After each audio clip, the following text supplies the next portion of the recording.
My greenhouse needs refreshing, and it's not going to be a typical day because I have some unexpected extractions to do and some tedious work that has been haunting me since last year. So come with me, it's going to be great.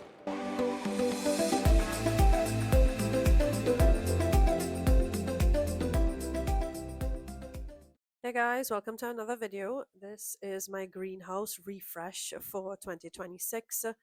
To me, and I think to some of y'all, it might look like things are doing pretty okay in here. It might be a little cluttered or cramped. For some, me personally, I just love to see foliage touching foliage. That is just, it has been one of my goals since I moved into my new home. And, it's absolutely stunning. But with that said, unfortunately, the guys who helped me build the shelving for inside my greenhouse didn't do the greatest job. So I have some additional work that I'm going to tackle with you all today. I'll show you all what's wrong with the shelving shortly, but I want to just give you all a preview of this space that sits just outside of the greenhouse. I have started moving out a ton of plants to make room, and I've noticed that some plants actually prefer more light. So I had to move some out, like my Monstera albo here, and that freed up a lot more space in the greenhouse for me too. So I'm hoping to do a shop with me soon and take you all with me for that as well. But anyway, the first thing I have to do today is take more plants out of the greenhouse and use this, which was my old plant room again, to temporarily store them to get the work done in the greenhouse and to prevent them from getting burnt. A lot of these cannot be exposed to direct sun, they're going to burn and it's just going to set me back.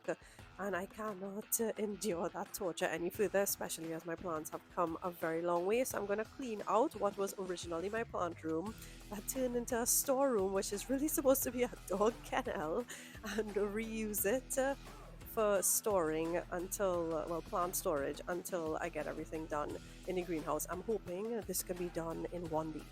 So I've started by clearing out this space. These are a couple of my tools that I swear by. Let me just give you all a quick preview of them. It is my rechargeable hose and my rechargeable handheld sprayer. These are probably my top two tools if I had to recommend any to beginners that I still use to this day, and I've been in this hobby since before 2020, and I'm just relocating them to inside the garage, and I'm grabbing my bin because I know I'm probably just going to do a quick cleanup in the potting station as well. But yeah, those tools I would highly recommend um, for any beginner to add to their collection of tools in this hobby. It saves me so much time and effort. I don't only use them for watering, I use them for pest treatments, and I use neem oil, which is pretty viscous, and my rechargeable hose that just never chokes, and my handheld sprayer is just so much more fun to do plant chores and clean up with an electric sprayer rather than a manual one that you have to click in.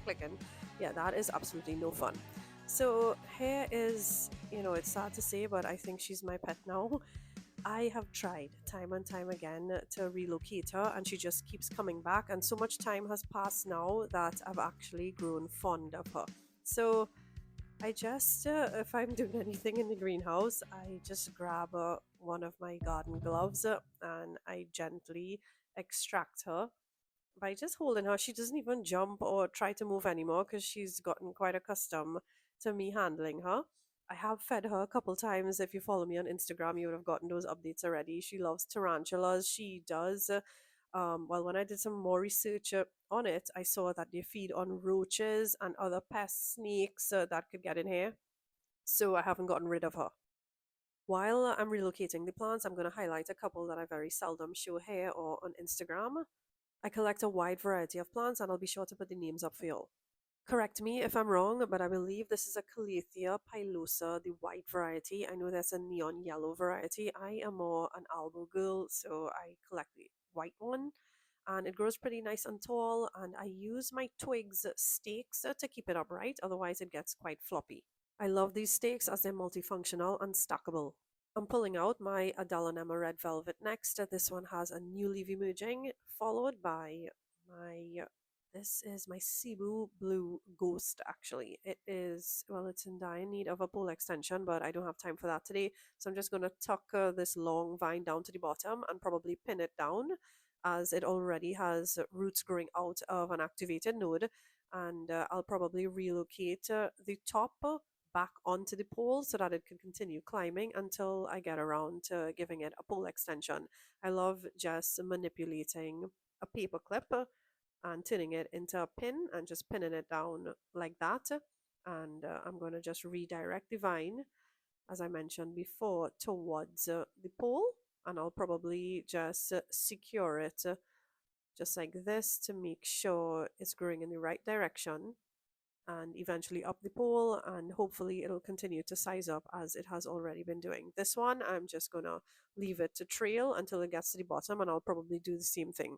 Side note, this plant has reverted on me. I'll put up a picture of what it really should look like. So I'm going to leave this one out. I'm not going to put it in the plant room because it could do with some extra light.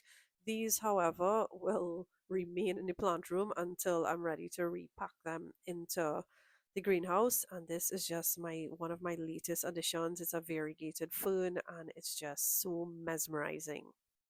If you want more information on the fern in my plant reveal video, that's up on the screen. You can take a look at that for more info on it. Next, I'm pulling out my philodendron splendid that seems to have a pest infestation. I'm just going to deal with that quickly using some rubbing alcohol, the 70%. I think it doesn't really matter in my experience, 70% or 99% to spray them directly onto your plants does nothing. Just keep them out of direct sun, I would say.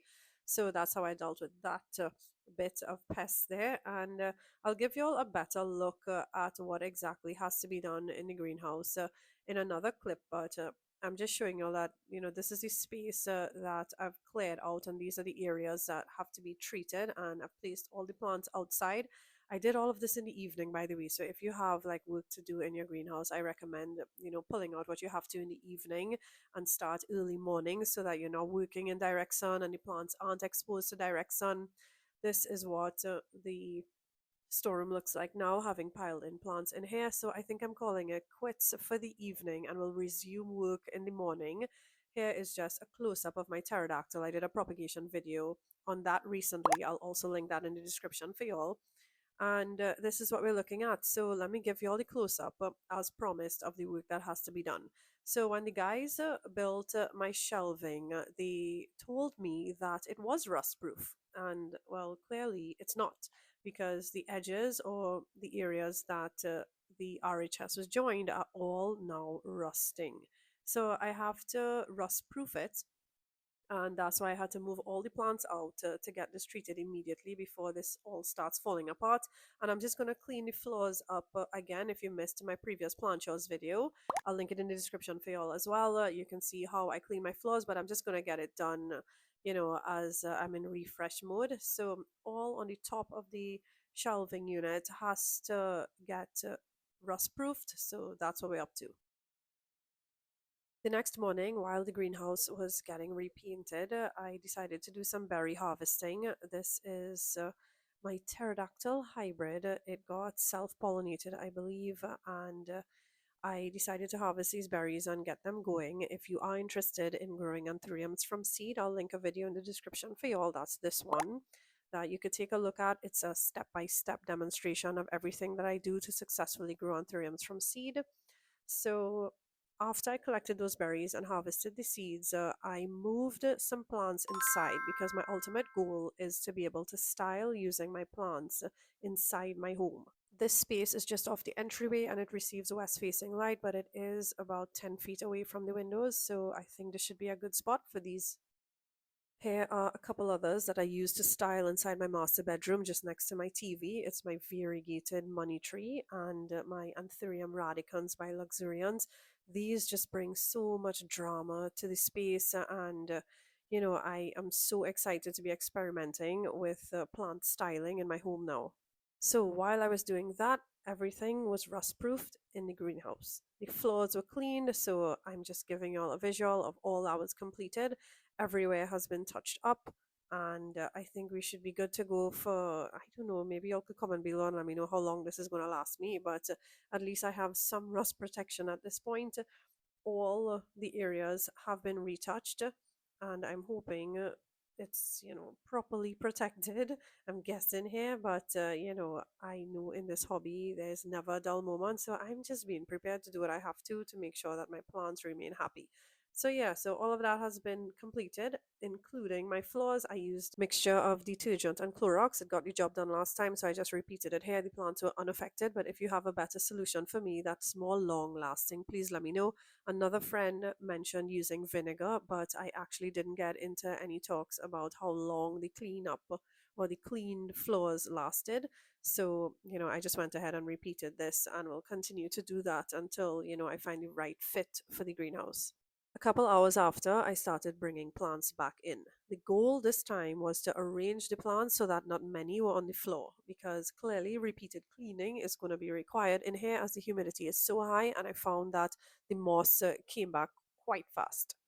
I started with the plants that I just placed outside the greenhouse where the AC units were, because those were receiving some direct sun. So I didn't want to have any scorching done. So I started with that first, and it was time consuming because even though I understand, the lighting zones in here a lot better over the last few months, I still had to make sure the plants could fit because they had really, really exponentially grown. And, I just wanted to make sure that it was not looking just disorganized but beautifully arranged. So here is what the space is looking like now. I basically cleared it out, but I still have to fit all the plants in the storeroom here. The majority of my anthuriums got piled in here. And I decided to tackle this the next day where I could just think about the arrangement a little more. And just like that, for you, in 1 second, for me, a couple hours, everything is back in its place. It feels so good, and I have such a big weight off my shoulders having this space cleaned up and just reorganized. I got things pest treated that needed to be pest treated, and it just feels so good and looks so good to me. I'm not quite done yet, and you'll probably see some posts on Instagram about me plant purging. I want to get rid of duplicates. I have too many duplicates now, and some plants are just not bringing me the joy that they used to, and I want to get rid of them. So if you follow me on Instagram, you can look forward to that. But for now, that's a wrap. Thanks so much for watching.